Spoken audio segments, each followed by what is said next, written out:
అసలు వింటుంటా బాధలు చెప్పడానికి? దేనికి వచ్చిండు? వినడానికేగా.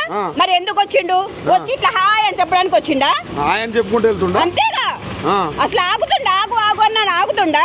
ఆగట్లేదు. 3 రోజుల నుంచి నిద్ర లేకుండా పచ్చి బట్టలు. ఆయన కూడా మీకోసం కష్టపడుతున్నాడు. ఏది ఏ కష్టం? ఇదేనా హాయ్ అని చెప్పడమా? హాయ్ అని చెప్పడమా? ఆయన చెప్పుకుంటూ వెళ్ళిపోయాడు. అంతేగా. నిలబడి మాట్లాడదు. హాయ్ ఆగండి అన్నా కానీ ఆగేది లేదు. మరి వీళ్ళు తిన్నారా, ఉంటున్నారా, వర్షంలో తడుస్తున్నారు? మీకు ఫుడ్ 3 రోజుల నుంచి ఎవరిస్తున్నారండి?